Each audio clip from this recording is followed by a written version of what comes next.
Hello all, it's Paul again.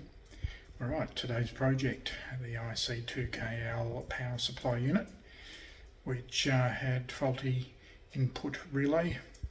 I'll turn you around and show you the work that's been done today. Alright, so first of all, this is the power supply unit for the solid state amplifier of Icoms, and some of the things that we've replaced today. Two 470 UF caps. That one's blown. That one is burnt beyond recognition. Other than 470 UF, that relay's gone. And this relay was burnt to pieces. That's the one that's been causing issues for previous owners. It was the wrong relay put in.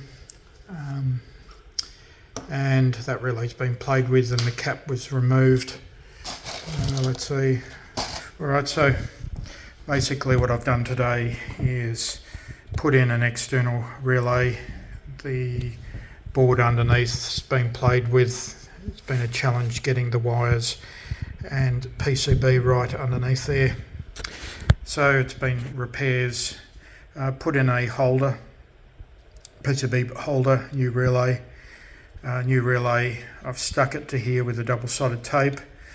Run, what is it, a 13 AWG wire, high voltage wire to the board, and positive negative there. The first 470 is there, the other one's just under here, so this was all totally removed. I've done a tidy up of the wires. The negative wire here, which goes from the PCB, is meant to go to the cap. It wasn't even connected when I undid this. So we've got a proper connection here.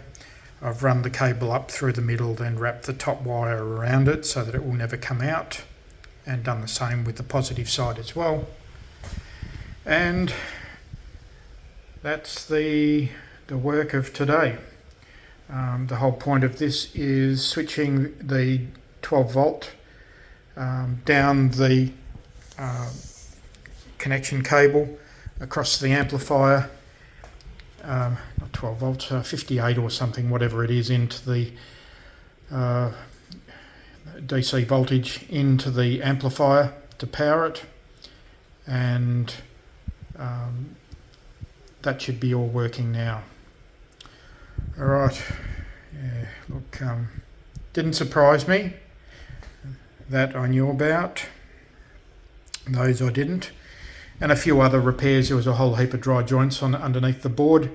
I think because the board had been heated up so much that the soldering on the main PCB had all gone brittle. Certainly the board in and around here underneath is all burnt. Alright, which I believe melted some of the wires to this relay, some of the PCB tracks to this, because when I started cleaning up the board ready for reflowing, they weren't connected. Initially I thought it was my iron, but that's not the case. So there's a whole heap of parts that have been replaced in here, and hopefully the work that I've done is of a better quality, so that the amp has a chance of getting up and running. Alright, so that's the next video when I start doing the full test with the IC-2KL solid state section, once I've measured the output from this. Alright, thank you very much for watching. I'll also attach photos of where we came from. This is Paul. Please comment, like and subscribe. Much appreciated.